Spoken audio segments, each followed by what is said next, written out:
Ya, pemirsa, setelah menuai kritik, ada poin baru dalam rancangan Undang-Undang Daerah Khusus Jakarta atau RUU DKJ. Jika sebelumnya Dewan Aglomerasi akan dipimpin oleh Wakil Presiden, kini disepakati akan ditunjuk langsung oleh Presiden. Lalu bagaimana efektivitasnya Dewan Aglomerasi dalam menyelesaikan masalah di Jakarta? Untuk membahasnya kita telah terhubung dengan pengamat tata kota Mas Yayat Supriyatna. Selamat sore Mas Yayat.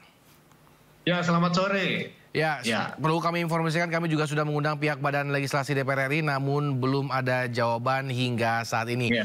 Mas Yayat seperti apa melihat dengan RUU DKJ ini? Ini terkait dengan wilayah aglomerasi yang sebelumnya disebut akan dipimpin oleh Wapres, ini akan ditunjuk oleh Presiden dengan ketentuan diatur lebih lanjut melalui keputusan Presiden. Menurut Anda bagaimana? Apakah ini sebenarnya jadi sempat ada yang menyebut bahwa ini jadi RUU nepotisme seperti itu?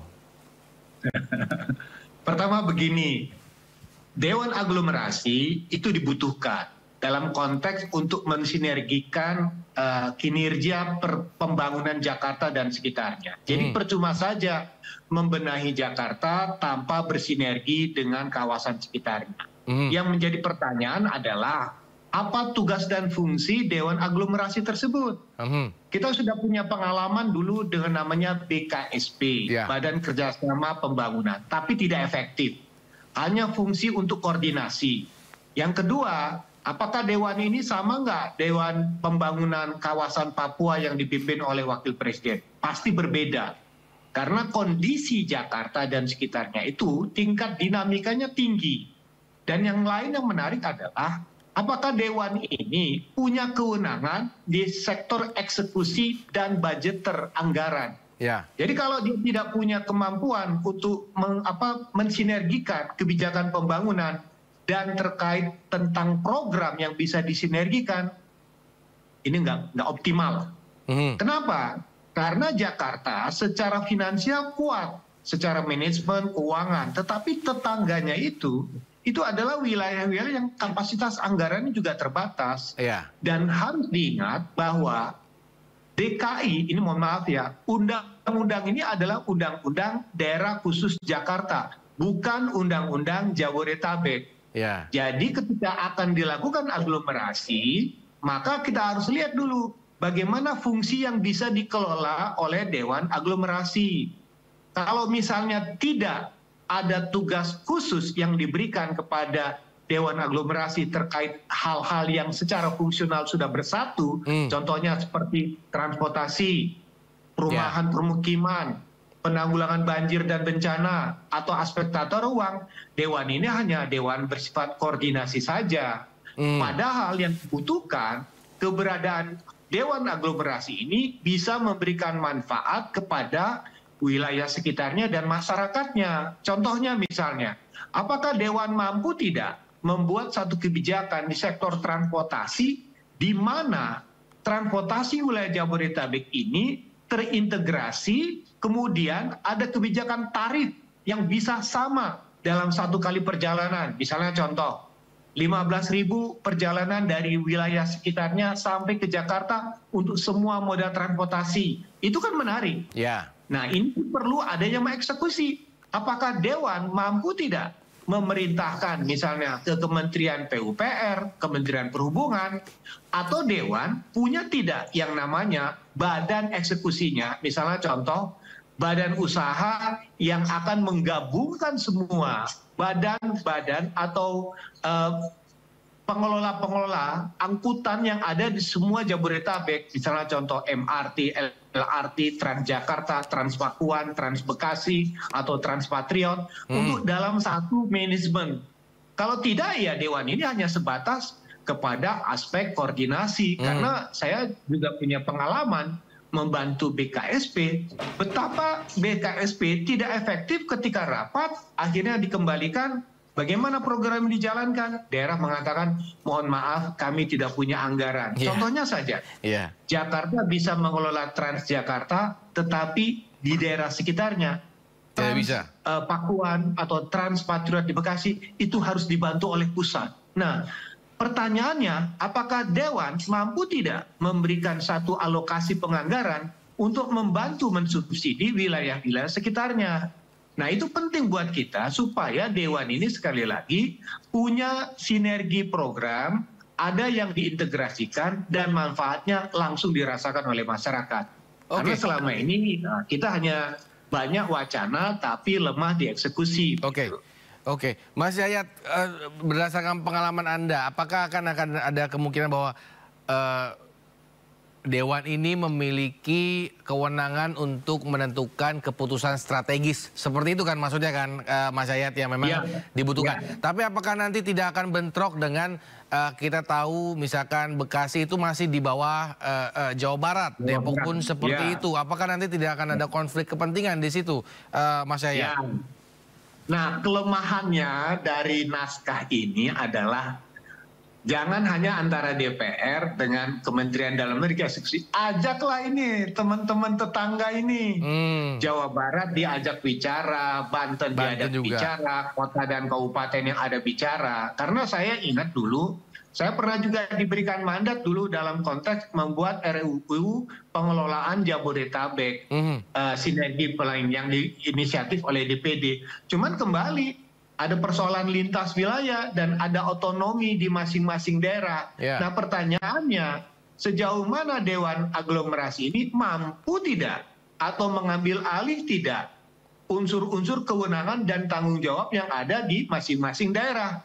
Apakah Jawa Barat ridho ikhlas melepaskan Depok, Bekasi, Bogor diambil alih? Kemudian Banten merela untuk sebagian kewenangannya, misalnya untuk Tangerang Selatan atau kabupaten diambil alih. Bagi teman-teman yang sekitar Jakarta senang aja ya kan, karena lebih tapi bagi teman-teman di daerah tentu mereka juga akan mempertimbangkan hal-hal apa saja yang kira-kira bisa dimandatorikan untuk diberikan kepada Dewan Aglomerasi.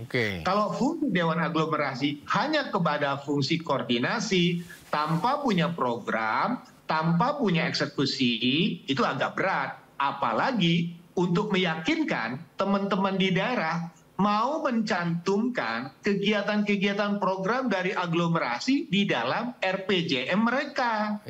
Atau di dalam rencana kerja pemerintah tahunan. Nanti kalau ditanya, ini pusat ada begini, oh daerah tidak ada. Ini kan kayak jaka sembung makan tomat, kagak nyambung, masa bodoh amat.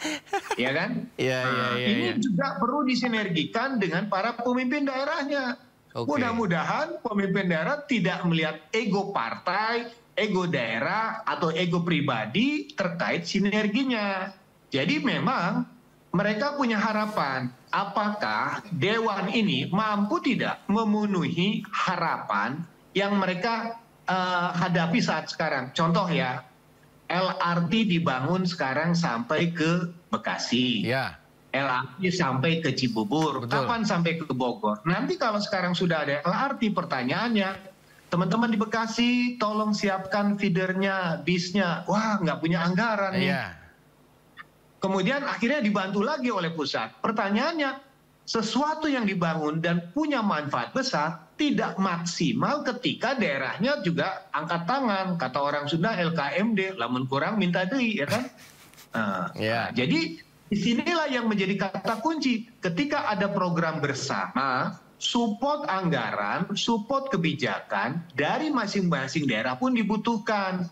Pertanyaannya adalah berapa besar anggaran itu dibutuhkan, berapa support yang bisa diberikan masing-masing daerah. Karena sekali lagi, Jakarta adalah metropolitan mandiri karena punya anggaran besar. Tetangga-tetangganya, Bekasi, Depok, Tangerang, semuanya itu metropolitan setengah hati karena anggarannya sangat terbatas. Lalu kira-kira apa bukan? Apakah Dewan Aglomerasi itu diperlukan sebenarnya, Mas Yayat? Dewan Aglomerasi dibutuhkan, tapi dengan catatan dia punya kemampuan atau otorisasi dalam konteks untuk membuat program, punya kapasitas untuk mendapatkan posisi anggaran. Biasanya ada program tapi tidak ada anggaran. Sejauh mana misalnya nanti Wapres bisa meminta Kementerian PUPR tuntaskan masalah banjir. Kementerian Perhubungan bisa nggak membantu mensubsidi angkutan umum di sekitarnya? Atau juga nanti ada kebijakan di sektor pembangunan perumahan. Bagaimana rumah-rumah yang sederhana itu FLPP bisa dibantu dengan angkutan terintegrasi langsung kepada perumahannya.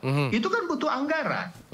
Jadi kalau tidak ada anggaran untuk mendukung program, tidak masalah. Misalnya contoh, apakah nanti suatu saat ada anggaran misalnya 15.000 tarif transportasi untuk seluruh Jabodetabek. Jadi dari orang di pinggir misalnya, dari Bekasi, dari Depok, dari Bogor, bisa naik Transpakuan, Transpatriot, naik LRT, naik KRL, hanya bayar 15.000. Ini memerlukan keberanian dari Dewan Aglomerasi untuk punya mandat kepada membentuk badan atau unit badan usaha yang menggabungkan semua pengelola angkutan yang ada di Jabodetabek. Pemerintah daerah setempat pun melalui badan usaha di daerahnya mendorong anggaran ke badan usahanya untuk bersinergi.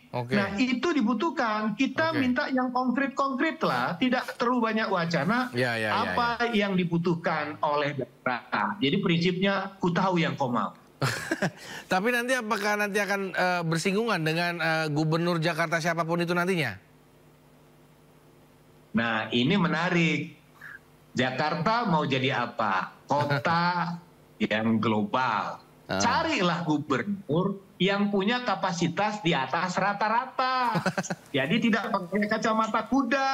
Bukan melihat Jakarta saja. Lihat loh kiri kanan saya ini. Gubernur Jakarta itu seperti orang yang mengelola penduduk Jabodetabek yang hampir 35 juta. Dan ingat, Jabodetabek atau Jakarta dan sekitarnya, tahun 2025 itu akan menjadi metropolitan atau megapolitan terbesar di dunia, mengalahkan metropolitan Tokyo dari sisi jumlah penduduknya. Jadi penduduk yang 35 juta itu, kalau tidak ada yang mensinergikan dalam konteks pembangunannya, agak susah. Karena apa?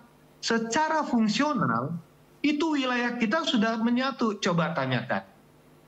Apa bedanya, ya mohon maaf ya, tinggal di Bekasi dengan di Jakarta. Sekarang di Bekasi udah rasa Jakarta. Ya kan? Tinggal di Cikarang, itu udah ada kereta api tiap hari sampai ke Jakarta. Nanti ada MRT.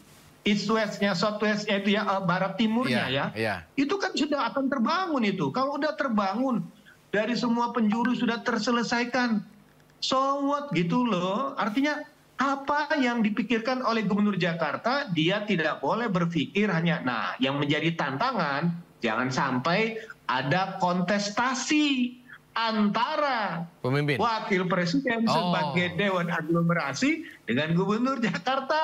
Ya itu.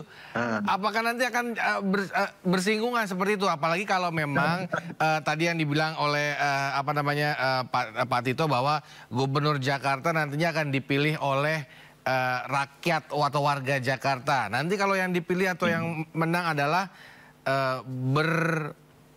berbeda haluan dengan Pak Wapres seperti itu misalkan.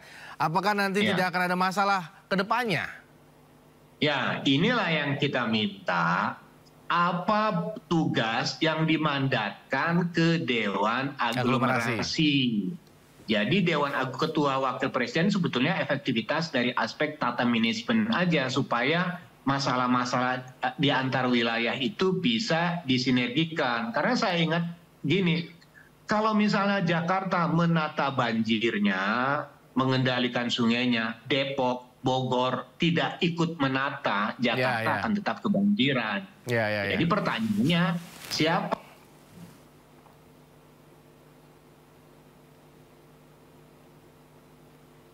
Kang Yayat kayaknya ke-mute nih.